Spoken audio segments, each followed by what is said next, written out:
Muy buenas tardes, amados hermanos. Buenas tardes, nuestros muy amados amigos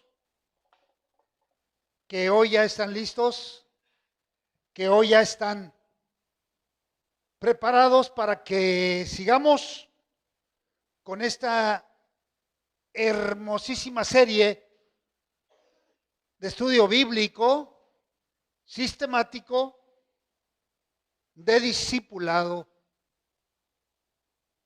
que es súper necesario para todo aquel que dice ser seguidor de Cristo y ser discípulo de Cristo. Así que damos muchas gracias a nuestro Dios porque hoy ya nos mantiene firmes en este lugar que Él ha establecido para que juntos le demos a Él toda la honra y toda la gloria, porque solamente Él se la merece. Yo lo invito a que tengamos una palabra de oración y demos inicio con este estudio bíblico. Cierre sus ojos, iglesia local, póngase de pie y oremos. Señor y Dios, gracias te estamos dando en esta hora, Padre Celestial, porque nos das la oportunidad, nos das el privilegio, Señor, de estar ya aquí, en este lugar tan deseado por todos nosotros, en estos momentos tan importantes, tan interesantes, tan tonificantes del estudio de tu palabra. Gracias, Señor, por la vida, por la salud, por la movilidad que nos permites tener todavía. Y aquí estamos, Dios, para seguir trabajando, para seguir compartiendo las buenas nuevas, las bendiciones que tú has derramado sobre nuestras vidas. Queremos seguirlas compartiendo para honra y para gloria de tu nombre, en el nombre de Jesús. Aleluya. Amén. Gloria a nuestro Señor. Muy bien. Abra su Biblia. De una buena vez, hermanos, nos vamos y entramos de lleno porque el tiempo nos va. Ajá. Ándale. Perfecto. ¿Sí? Porque el tiempo nos va comiendo. El tiempo no se detiene. Y esta hora se nos irá muy rápido. Bien, hoy estaremos viendo el tema general de todo este semestre, que es doctrinas del Antiguo Testamento. Recuerden lo que hemos dicho de la doctrina, que es la rectoría que dirige nuestra vida espiritual, que dirige nuestra vida en el camino divino, la doctrina. Y qué mejor que venga de su palabra, de la Biblia. Y en este momento estamos viendo doctrinas que el Antiguo Testamento nos aporta. Y el tema de hoy es la habitación de Dios.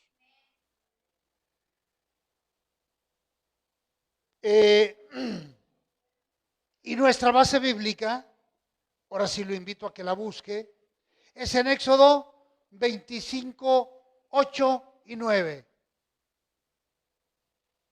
Es parte de nuestra base bíblica, del cual estaremos analizando el día de hoy. Éxodo 25, 8 y 9. ¿Ya lo tiene, hermano? Bien. Dice la Escritura, pausadito con puntos y comas. Y harán un santuario para mí y habitaré en medio de ellos, conforme a todo lo que yo te muestre. El diseño del tabernáculo y el diseño de todos sus utensilios, así lo haréis. Primera parte de nuestra base bíblica. Bien, segunda parte de nuestra base bíblica. En el libro de los Reyes,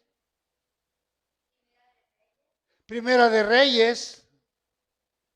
Gracias por ese detalle, hermanos. Primera de Reyes, capítulo 5, versículo 5 y versículo 8. ¿Ya lo tiene? Leámoslo. Primera de Reyes 5, 5. Dice, yo, por tanto, he determinado ahora edificar casa al nombre de Jehová mi Dios, según lo que Jehová habló a David mi padre, diciendo, tu hijo, a quien yo pondré en lugar tuyo en tu trono, él edificará casa a mi nombre. Versículo 8. Y envió Hiram a decir a Salomón, he oído lo que me mandaste a decir. Yo haré todo lo que te plazca acerca de la madera de cedro y la madera de ciprés. Tome su lugar, hermano. Sobre esta base bíblica versaremos y navegaremos. Claro que esta navegación va a ser muy extensa, hermanos, pero no va a salir del desierto. Bueno, sí llega el momento en que sale del desierto y ya entra a la tierra prometida, la tierra de Canaán, y viene todo el desenvolvimiento de las tribus ya dentro de la tierra de Canaán, y vienen los lugares de adoración, y viene todo lo demás. Pero nuestra base bíblica nos está hablando de una casa para Dios, una habitación para Dios. Pero a ver, yo le pregunto, si Dios es el creador del universo, ¿qué templo le va a poder tener? ¿Qué templo le va a poder abrigar? Sin embargo, Dios ordena que se haga un lugar de habitación para que Él habite en medio de Él, en medio de la congregación. ¿Y por qué no decirlo? En medio del lugar, en medio del edificio, su presencia aquí, su presencia en el tabernáculo, su presencia en el hermosísimo templo que Salomón le construyó de acuerdo a las medidas que ya tenía establecidas. Bien, en todo esto, amados hermanos, tenemos una verdad central. La casa de Dios es el lugar donde los cristianos se reúnen. ¿Para qué? Para adorar al Señor, para que oremos, para derramar nuestro corazón, para doblar nuestra rodilla y decirle al Señor, Señor, tengo este asunto que quiero poner en tus manos. Señor, tengo esta necesidad. Señor, tengo esta tristeza. Señor, tengo esta angustia. Todo eso recibe el Señor. Él no se limita. Entonces es un lugar para adorar al Señor, pero la vida misma del cristiano es templo del Espíritu Santo. Somos templo del Espíritu de Dios. Ahora, Dios no habita en templos sucios, cochinos y con un enorme tiradero y que huelen mal. Dios no habita en un lugar así. ¿Cómo debe ser nuestro templo? Limpio, puro, en orden, disciplinados, adoradores de Dios, alimentándonos de su palabra. Por eso hay un canto infantil muy bonito. Cuidado mis ojitos, lo que ven. Cuidado. Al mirar, cuidado mis manitas, ¿qué vas a tocar? Mis pies, ¿a dónde te llevan? Sí, Eso es lo que el Señor quiere de nosotros. Un discípulo correcto, que sea del agrado de Dios. Por eso estamos aquí, en este sistema que le hemos denominado de discipulado sistemático para la iglesia, para el pueblo de Dios, que caminemos rectamente delante de Él. Bien, veremos el primer punto, la mirada visible de la presencia, perdón, mirada no, es morada. La morada visible de la presencia divina. Fíjese bien el término, fíjese bien el concepto. La morada visible de una o de la presencia divina. Dios deseaba habitar en medio de su pueblo, porque desde el momento en que Él les prometió ir con ellos, Moisés, el camino está listo, has sido liberado, estás a punto de emprender una caminata, de ir a la tierra prometida, de ir a tu casa, de donde nunca debiste de haber dejado ese lugar. ¿Se acuerda cuándo lo dejaron? ¿Se acuerda?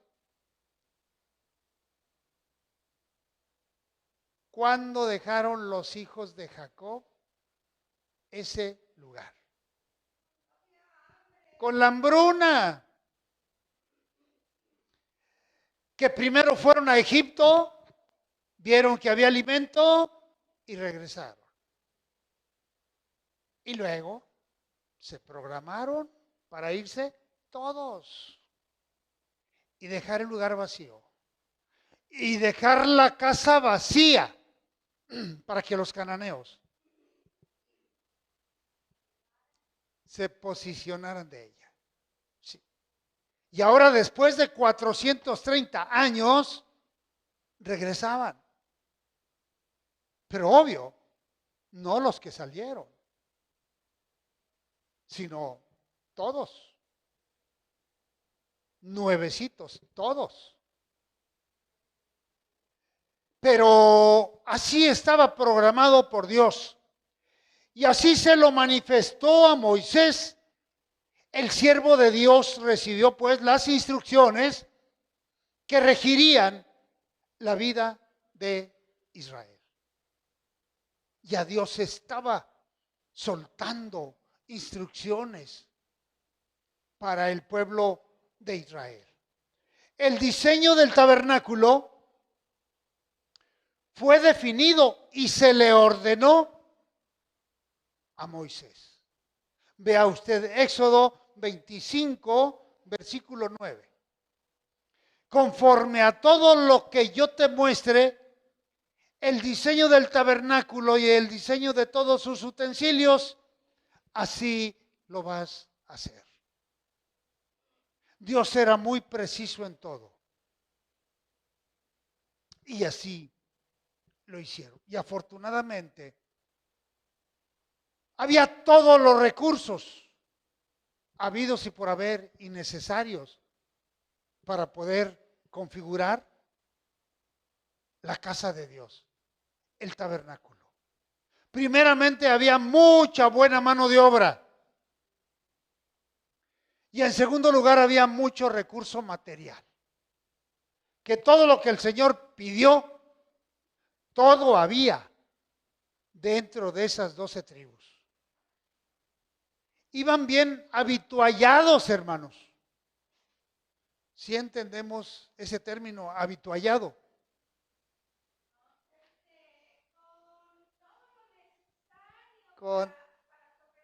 Con todo lo necesario, efectivamente. Eso es habituallado. Llevaban todo. Y recordemos que también le pasaron la charola a los egipcios y les depositaron ahí todas sus joyitas y todo lo demás. Sí. Entonces, iban bien pertrechados. Bien, las naciones paganas adoraban a muchos dioses con minúscula.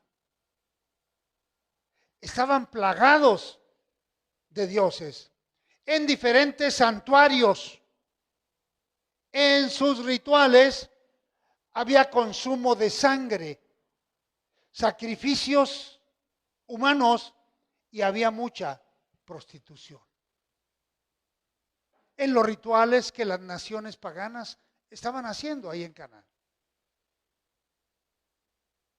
Y los grupos que se encontraban en el desierto, por ejemplo, filisteos, madianitas y no sé tanta cosa que había y que transitaban por el desierto en el trayecto del pueblo de Dios hacia la tierra de Canaán. Por tal motivo, debía haber un solo santuario en el que se le rendiera culto. ¿A quién? Al Dios de la Biblia, al Dios con mayúscula, al Dios verdadero en un culto comunitario para Israel. Y muy exclusivo. Sí.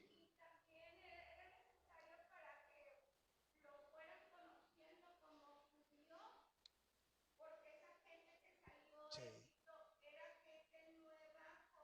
Sí.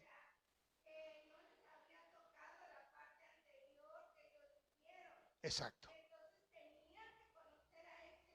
Efectivamente.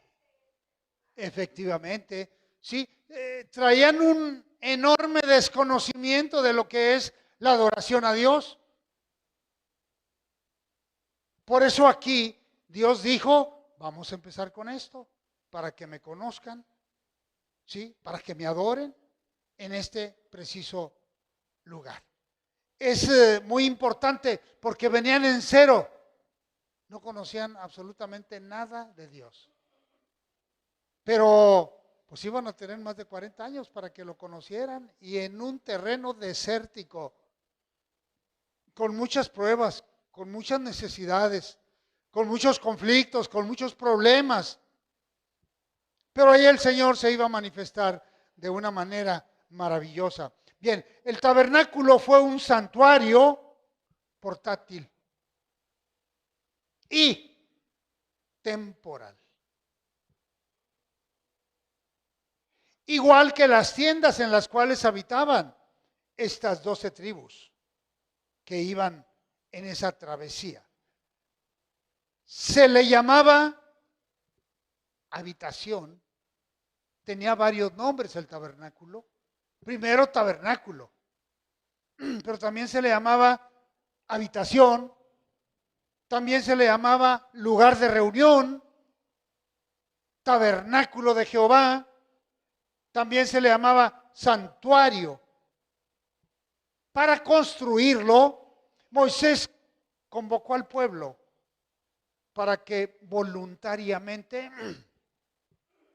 les explicó, les dijo lo que el Señor le había informado a él y les dio esta noticia. Es menester, es necesario construir un santuario para Dios. Imagínense qué ideas traían los hebreos después de haber vivido tanto tiempo en Egipto. ¿Qué tipo de santuarios traían? ¿Qué tipo de adoración traían? Pues a lo mejor muchos de ellos también adoraban al montón de dioses que los egipcios tenían. Porque pues no conocían tanto al Dios verdadero, sino solamente pues lo que ahí tenían que ver y encontrarse en su vida diaria. Entonces Moisés convoca al pueblo para que voluntariamente presentaran ofrendas de amor. Traigan todo lo que tengan, porque vamos a necesitar esto y esto. Y enseguida vamos a ver todos los materiales con los cuales contaba este tabernáculo. Hubo respuestas inmediatas y trajeron oro, plata, bronce, telas, mire de todo lo que estaba configurado el tabernáculo, piedras preciosas, pelo de cabra, pieles de carnero y de tejones, madera de acacia, aceites y especias. ¿Por qué la madera de acacia, hermano? ¿Sabe usted alguna característica muy especial de esta madera? ¿De qué tipo de madera estaba hecha el arca del pacto? De acacia. De acacia. Fina, pero muy dura. Muy dura. Que se levante en el desierto. Si usted ve hoy algún documental de África, en terrenos desérticos de África, existe mucho la acacia, ¿sí? Es una madera con, con espinas en sus tallos, ¿sí? Y una de los animales que come mucho la acacia, ¿mande? La jirafa, ¿sí? Y a pesar de que la acacia tiene muchas espinas, la jirafa tiene una lengua como de medio metro que la saca de su hocico y con la lengua jala muy bien el alimento sin espinarse. Pero la característica principal de la acacia es esa, es una madera dura, pero es fina. Es fina. Aquí el cedro, no, porque el cedro es una madera fina, pero más delicada. Ve que hasta el comején le entra ya al cedro. Nuestros muebles de cedro, pues también ya se apolillan, ¿sí? Porque es fina la madera, huele riquísimo, pero es muy delicada.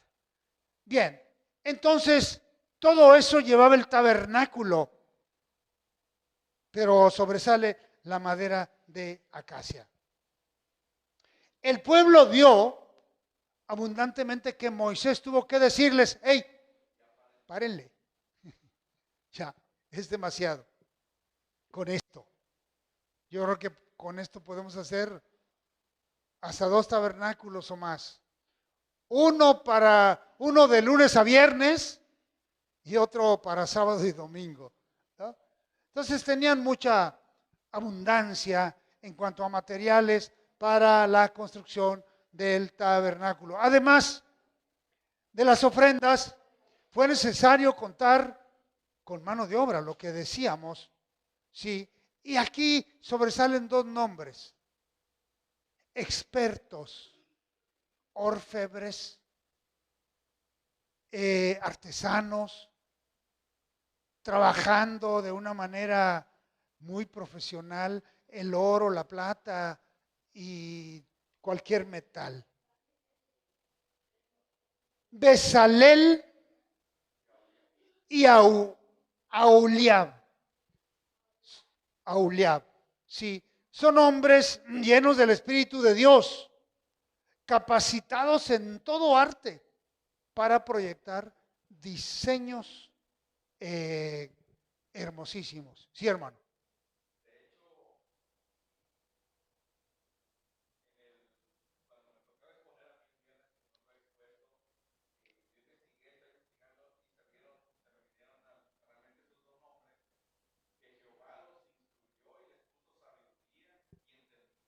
Sí, sí, sí.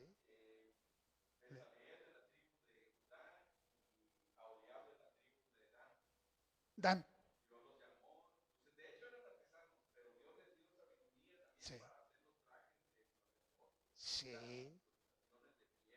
sí,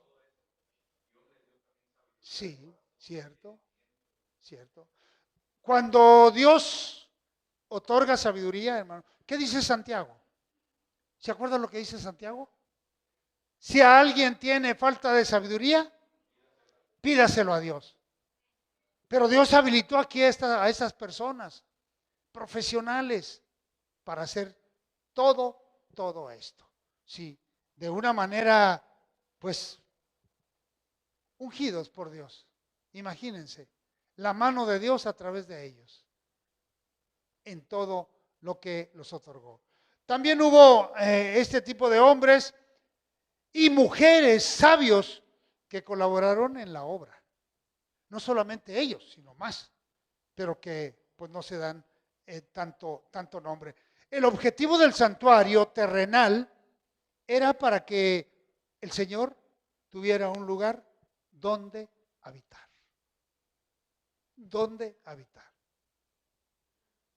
Digo, aunque de momento pensamos, Señor, si el cielo, enorme cielo, no alcanza para que tú habites, ¿cómo vas a habitar en un lugarcito pequeño? Sin embargo, el Señor habita en nuestros corazones, habita en el templo, que somos templo del Espíritu de Dios. Cuando fue levantado el santuario, que cubierto por una nube, fue cubierto por una nube y la gloria de Jehová se hizo presente. Así de fácil, a través de la nube. Recuerde, creo que lo que dice Habacuc, se me fue tu gloria, sí, cubrió los cielos, se llenó de tu alabanza. Fue como la luz, rayos brillantes salían de tus manos y ahí estaba escondido tu poder. Sí, ese es el Dios, hermano, al que estamos en este momento adorando aquí en este lugar. Y ese templo pequeño comparado con muchos otros, aquí habita el Señor. Aquí nos alimentamos de Él. Aquí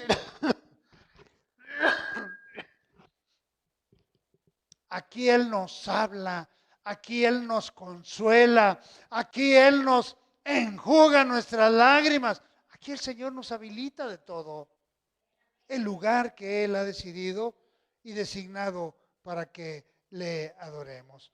Entonces, esa es la habitación que el Señor estableció para que Él pueda habitar. Ahora, el Espíritu Santo hace realidad la presencia de Cristo en nuestros corazones, en nuestras vidas, en nuestras almas. Estando el Señor, caminamos como Él nos lleva. Y el Espíritu Santo nos redarguye cuando se presenta alguna tentación o alguna cosa negativa que no sea del agrado de Dios. Ahí está el Espíritu Santo redarguyendo, martilleando aquí. Ey, cuidado con lo que vas a hacer. Ey, cuidado esto. Cuidado con aquello. Bien. Segundo punto, un lugar de servicio y de adoración como este en el cual estamos en este momento. El tabernáculo constaba de 3 partes, 3 zonas principales. En la primera parte, o sea, la primera área, se encontraba el atrio. Una especie de patio, y lo primero que se podía ver era el altar de bronce, en donde se presentaban las ofrendas quemadas o los holocaustos. Era el lugar de reconciliación entre Dios y el hombre. Mire, todo el que entraba ahí, a lo mejor también iba al lugar santo, segundo a zona, y el sumo sacerdote, pues era el único que iba a poder entrar en el lugar santísimo. Pero al entrar en el atrio,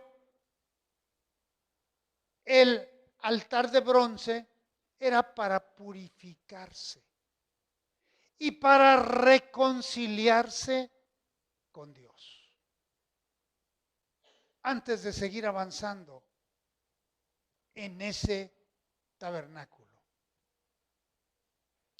También ahí se presentaban las ofrendas quemadas y los holocaustos.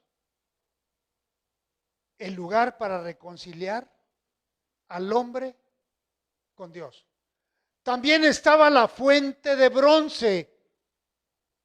Primero tenemos el altar de bronce. Luego tenemos la fuente de bronce para que los sacerdotes se lavaran antes de entrar en el lugar santo. Recuerde, ahí entraban toda la tribu sacerdotal, la tribu de Leví, y era un lugar, hermanos, tan santo, desde que daban el primer paso ahí en ese lugar del tabernáculo. Y el sacerdote, para cumplir su servicio, tenía que hacer todo eso, lavarse y purificarse. Era el lugar de purificación para los sacerdotes. Primero, el altar para reconciliarse con Dios. La fuente de bronce para purificarse. Los sacerdotes, los que tenían, los que eran de la tribu de Leví, simple y sencillamente.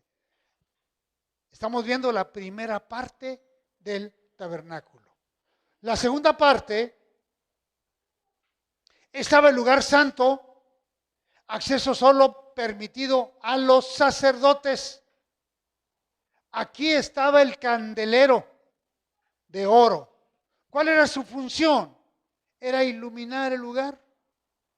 Los sacerdotes tenían el privilegio y la responsabilidad de mantenerlo encendida la llama permanentemente. La lámpara, el candelero de oro. Mantener encendida la lámpara permanentemente, que no debe de apagarse. Otra pieza era la mesa del pan de la proposición.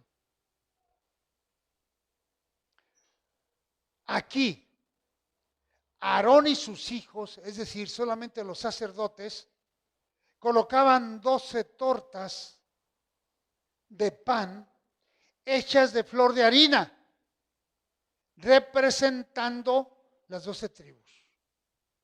12 tortas. La flor de harina es el trigo molido, pero bien más remolido, sí, no solamente molido como el trigo, sino bien pulverizado prácticamente. Sí, esa era la flor de harina.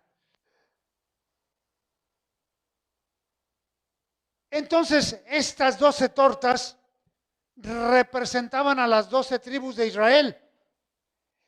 Esto representaba y estaba recordando que Dios siempre iba a proveer a su pueblo, que siempre iba a estar al pendiente de ellos, que siempre los iba a proveer, que no iban a tener necesidad de nada, que Él les iba a dar todo y que no les faltaría absolutamente nada. Finalmente, estaba el altar del incienso. Un incienso especial debía arder todo el tiempo en este altar. Estamos hablando del lugar santo. La tercera zona del tabernáculo era el lugar santísimo. Escuché el nombre, lugar santísimo. Ahí sí, nadie podía entrar más que una vez al año el sumo sacerdote. No cualquier sacerdote, el sumo sacerdote. Bueno, con su efod, con su vestimenta, amarrado con un cinturón, amarrado con un lazo, unas campanitas, y obvio el lazo daba hasta el lugar santo. ¿Por qué? Porque si el sumo sacerdote hacía algo mal, ahí caía muerto inmediatamente. Gracias, hermana. Cuando hacía algo mal, moría en el lugar santísimo y nadie podía entrar a sacarlo, porque también moría, ¿sí? Entonces, cuando dejaron de escuchar las campanitas, pues significaba que el sacerdote hizo algo malo, algo mal, y murió. Vea usted la responsabilidad, hermano, del sumo sacerdote y el privilegio que tenía una vez al año entrar, rociar la sangre sobre el altar y todo lo que Dios le había indicado de acuerdo a las instrucciones que tenía el sumo sacerdote. Era un lugar súper especial, era un lugar sagradísimo, que todo aquel que entrara sin permiso moría. Exacto. Trajeron fuego extraño que Dios no ordenó y murieron.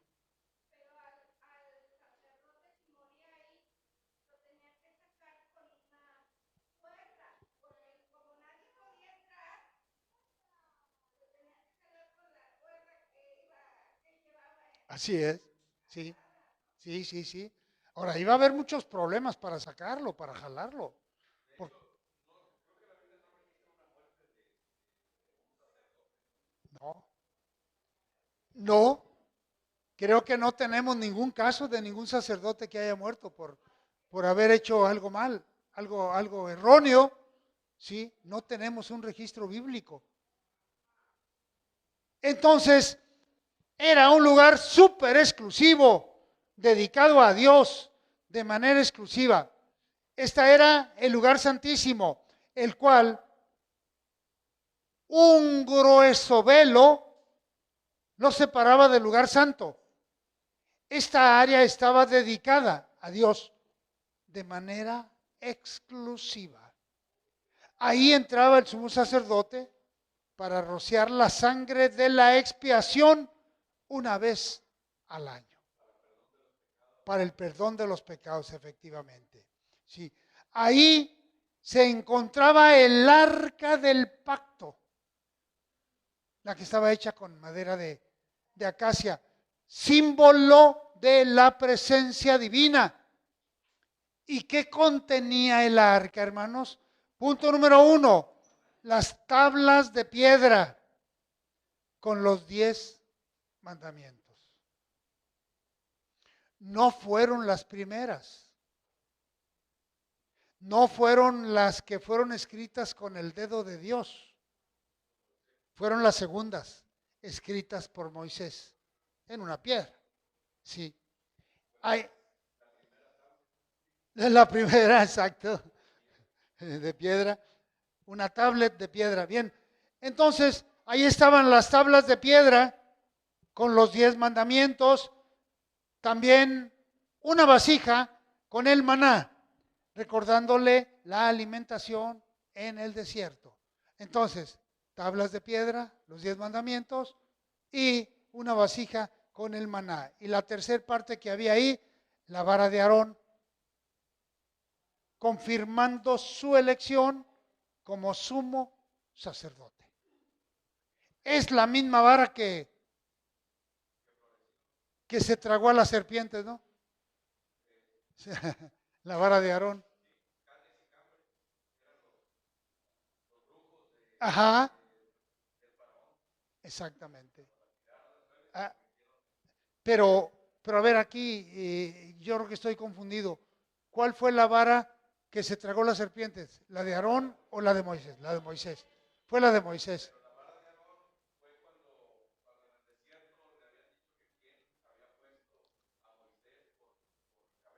Sí,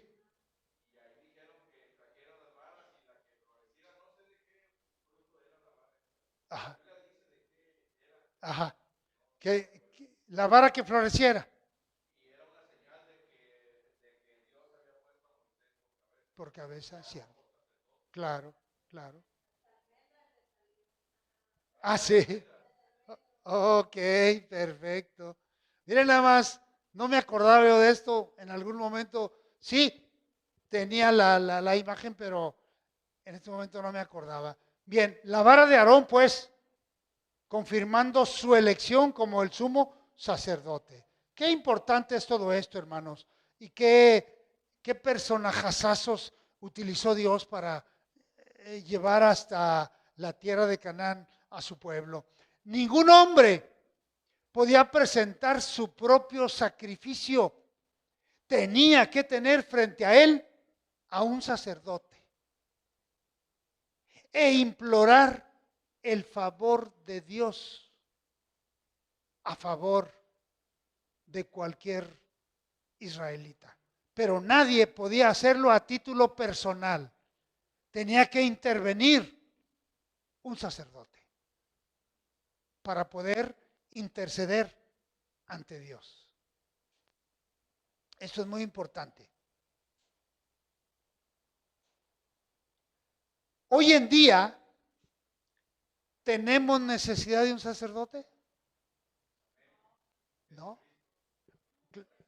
Exacto.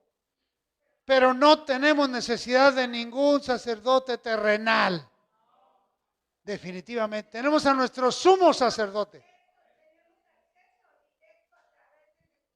Así es. Así es. Y directo.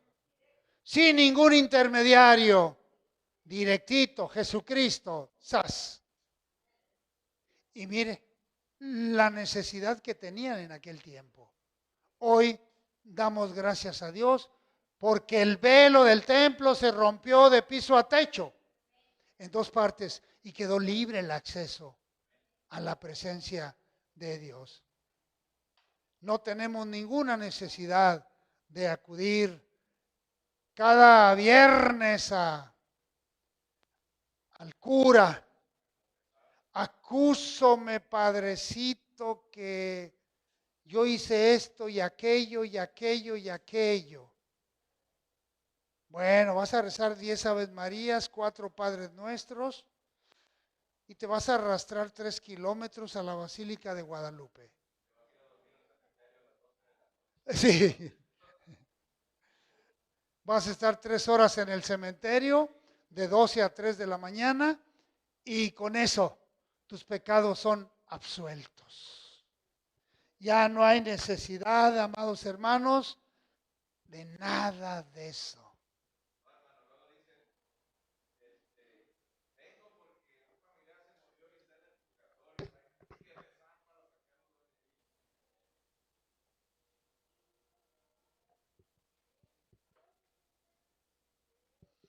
Yo te lo saco del purgatorio con una lana, sí, así, así, a base de indulgencias y las bulas papales. Se quedaron con castillos, con tierra, con una inmensidad. Sí, por eso es uno de los bancos, el Vaticano, más ricos del mundo. Bien, hoy en día pues debe de quedar bien claro que no tenemos necesidad de ningún intercesor terrenal. Solamente a través de Jesucristo. Punto número 3, hermanos. Y yo creo que, ¿qué tiempo llevo, Marcita? Alguien que me diga.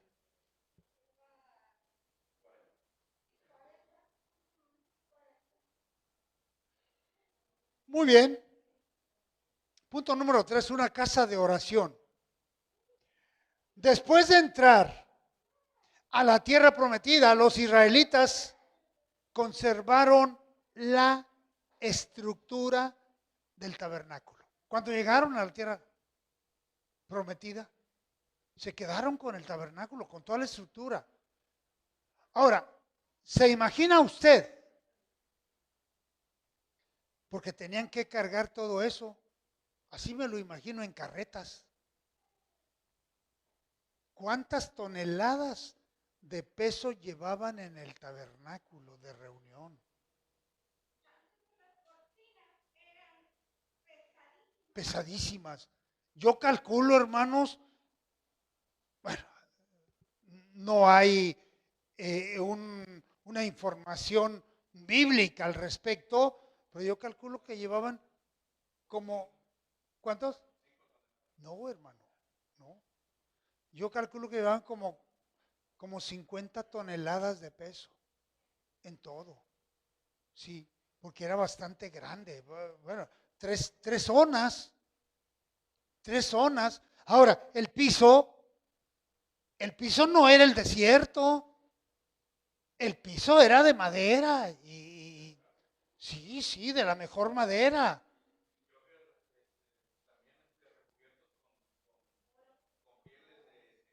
Sí, ahora imagínense el peso del oro, el peso de la plata, el peso de las pieles, las cortinas,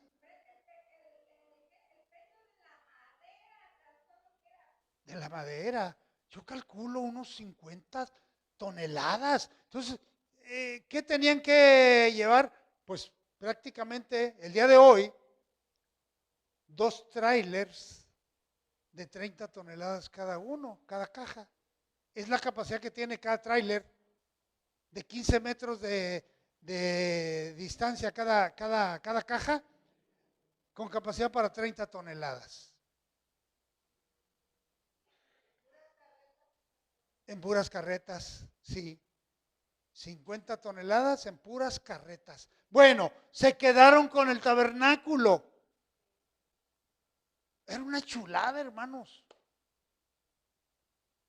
Ya quisiéramos uno, ¿verdad?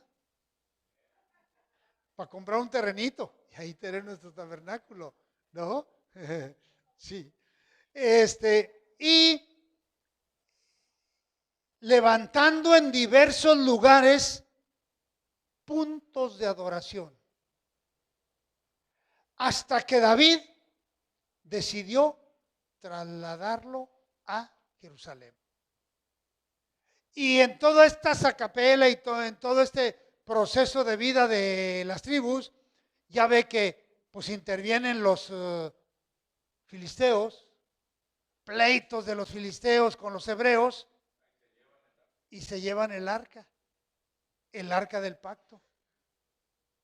No les fue bien. Sí, no les fue bien. Como que decían, sí, no. Ajá, exactamente. Sí, sí, sí, efectivamente.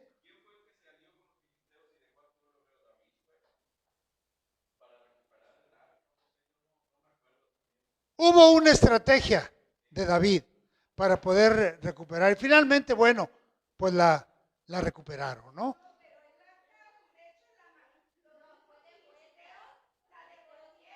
La devolvieron, sí. Sí, sí,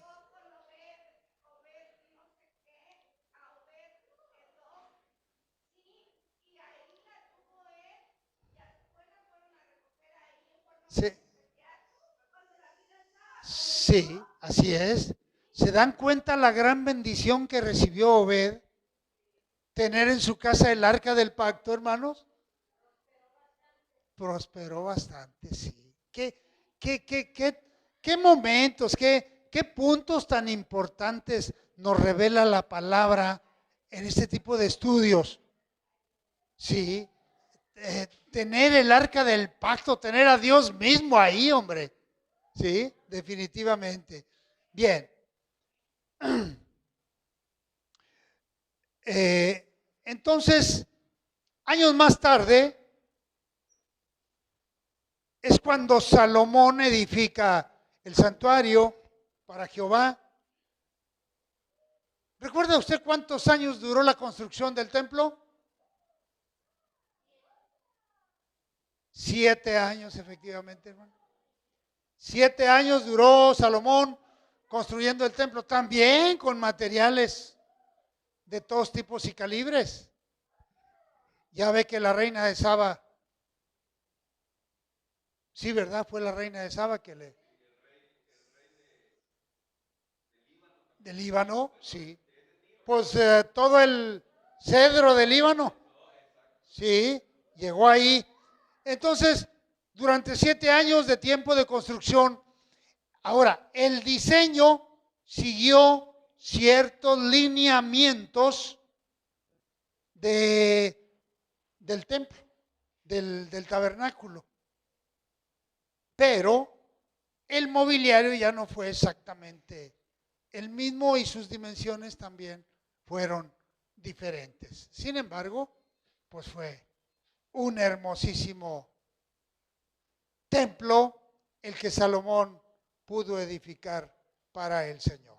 Bien, se hicieron preparativos para trasladar el tabernáculo de reunión junto con todos los utensilios que estarían en el templo. O sea que los utensilios que llevaban, que tenía el tabernáculo, se los llevaron al templo de Salomón. Tan es así que finalmente, ¿a dónde fueron a parar? ¿A dónde, hermanos? Fuerte. Por ahí los oí. A Babilonia. Nabucodonosor arrasó con todo. Arrasó con todo y se llevó los utensilios del templo cuando invade Jerusalén. Se realizó una gran fiesta en todo ese proceso de traslado del tabernáculo y los utensilios al templo de Salomón. En ese traslado, los sacerdotes colocaron el arca del pacto en el lugar indicado dentro del templo. Cuando menos, ahí estaba el arca del pacto. El templo recordaba la presencia y la protección de Dios en todo ese trayecto. La casa de Dios es el lugar para tener una profunda y sincera comunión con nuestro Dios. Para eso es la casa de Dios. Para eso es el templo. Para eso es el lugar de reunión. Para eso es este tabernáculo. Llámele como le llame. Para eso es, amados hermanos. Para estar en una completa comunión con Dios. Sincera. Recuerde lo que dice la Escritura. Al corazón contrito y humilde, el Señor no lo va a desechar.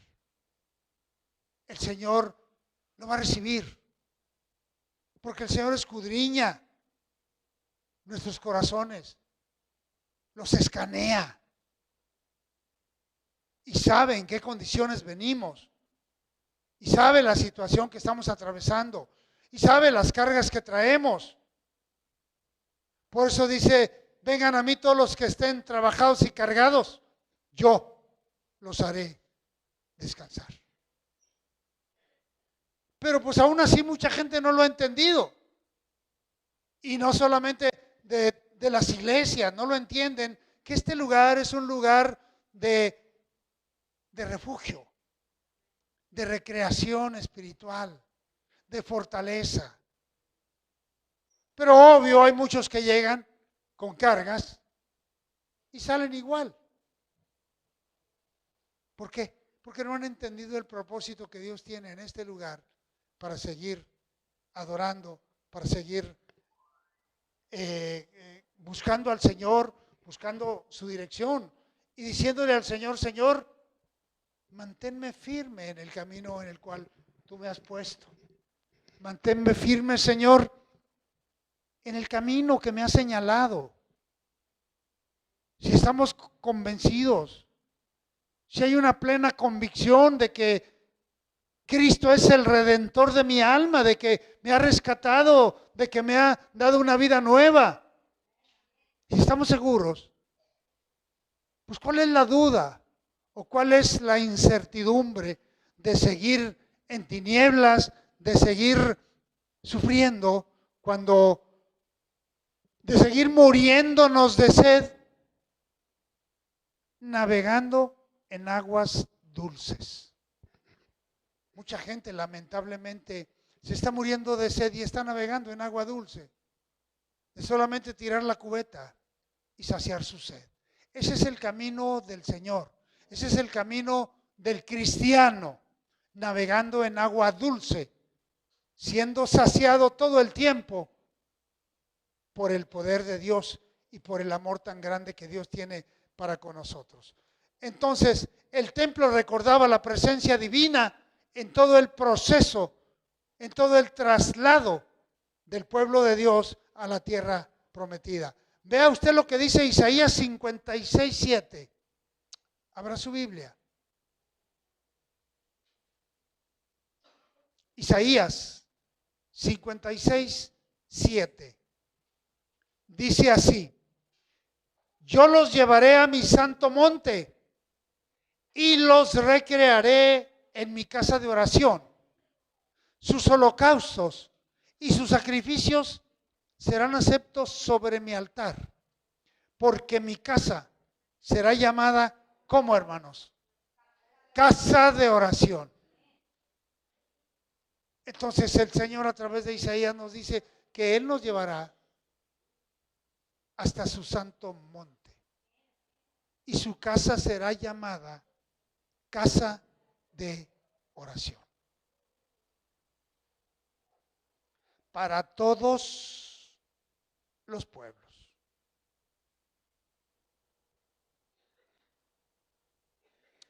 Bien, hermanos, ya para concluir, en el sentido tipológico, el tabernáculo y el templo son figuras detalladas del Redentor que había de venir. El tabernáculo de reunión y el templo nos recuerdan y tipifican al Redentor que viene pronto por su iglesia, que viene pronto por nosotros, que viene pronto para que estemos preparados y sigamos en alerta. Pero alerta amarilla no, hermanos, ya alerta roja, porque ya el tiempo se agota y el tiempo se termina.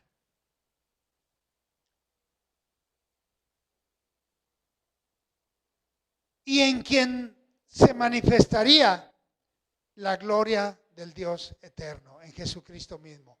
Mire lo que dice Juan, capítulo 1, versículo 14. Juan 1, 14, Evangelio según San Juan. Capítulo 1, versículo 14. Y aquel verbo fue hecho carne y habitó entre nosotros.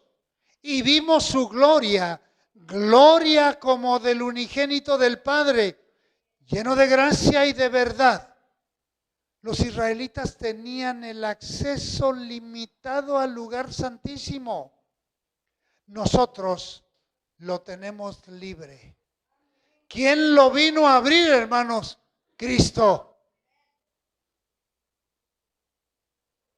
Allá, aquel tiempo, en la cruz del Calvario, en el monte Calvario,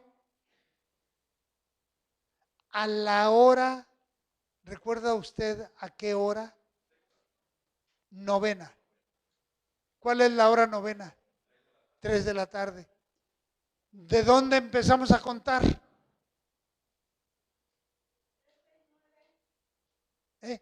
No, ¿de qué hora empezamos a contar? La hora primera, 2, 3, 4, novena. 6 de la mañana. A partir de las 6 de la mañana La hora tercera, ¿cuál sería? Las 9, efectivamente.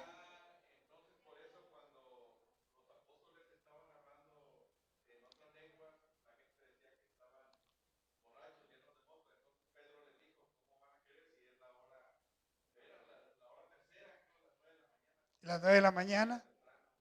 Sí, era las 9 de la mañana. ¿Cómo van a estar borrachos? Si esta no es hora para que tomen, vamos a llamarle así, ¿no? Entonces, recuerden, se empieza a contar desde las 6 de la mañana. La hora novena, 9 y 6, 15, 3 de la tarde. Desde ese momento, el Señor nos abrió el camino. Cuando dice, en tus manos encomiendo mi espíritu. Creo que antes dijo, consumado es. Palabra número 6, me parece, ¿verdad? Algo así. Ajá. Consumado es y en tus manos encomiendo mi espíritu. A partir de ese momento, el Señor nos abre el camino al Dios directamente. Aleluya. Dejando libre el acceso. Pablo enseña que la iglesia es el templo de Dios y el lugar donde mora el Espíritu Santo, debiéndose mantener en santidad. Nuestro cuerpo. Somos templo del Espíritu de Dios. Y por eso, hermanos, recordamos que nuestro comportamiento y nuestro testimonio sea puro, sea limpio,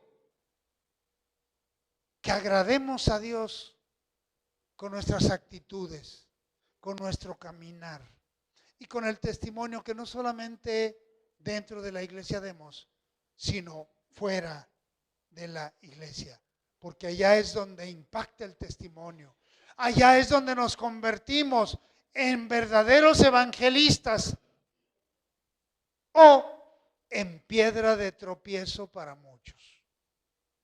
Esa es la importancia de conocer lo que el Señor ha hecho en nuestra vida y de lo que es capaz de seguir haciendo en la vida de cada uno de nosotros. Bien, para concluir, 2 preguntas para fijar esta lección. Primer pregunta, ¿qué representaba el velo que dividía el lugar santo del lugar santísimo? Recuerda, un grueso velo. ¿Qué representaba?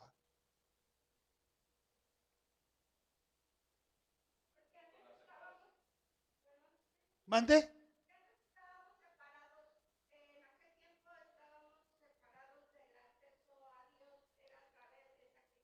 Así es.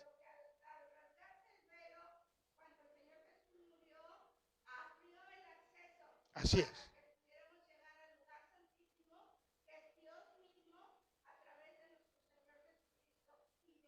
Perfecto, así es. Era un muro que teníamos infranqueable, definitivamente. ¿Sí? Necesitábamos un intercesor, mediador entre Dios y los hombres, para que ese velo se quitara y finalmente, bueno, se rompió porque Dios hizo la obra a través de Jesucristo. Segunda pregunta, ¿cuál es la responsabilidad del cristiano como templo de Dios? ¿Cuál? El testimonio, pero el testimonio limpio, porque hay malos testimonios. Si nos quedáramos nomás en el testimonio, pues pudiera ser el malo, pero no, el buen testimonio que llegue a Dios como un olor grato, que no se tape Dios la nariz y que nos reciba por nuestra testimonio limpio. Recuerden lo que dice la Escritura y que cantamos. Señor, ¿quién entrará a tu santuario? El de manos limpias y corazón puro. ¿Y qué más? Y que sepa amar. ¿Quién entrará a tu santuario? El de manos limpias, corazón puro. y sin vanidades, que sepa amar, ¿verdad? Algo así. Sí, ese es el que va a entrar, hermanos. Manos limpias, corazón puro. ¿Qué tenemos que hacer, hermanos? Mantenernos en santidad, limpios, puros, que nuestro caminar llegue a Dios con olor grato.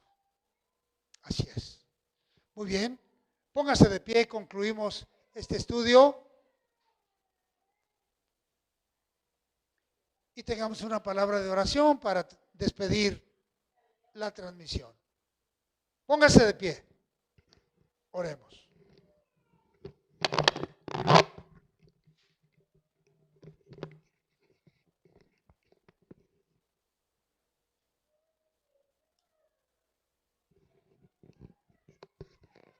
Señor y Dios, te damos muchas gracias, Padre Celestial, por darnos la oportunidad, darnos el privilegio de estar en este lugar, Señor, meditando en tu palabra, compartiéndola, mi Dios, y aprendiendo cada día más de ti, cimentando nuestra vida espiritual como discípulos tuyos, Señor, adorando y glorificando tu precioso nombre, porque tú eres el único que merece toda honra y toda la gloria. Gracias, Señor, por este estudio bíblico. Gracias, Padre Celestial, por la oportunidad que nos das de servirte y de adorarte, Señor. Gracias por el aire que nos prestas para respirar. Y gracias por la movilidad. Señor, te lo pedimos en el nombre de Jesús.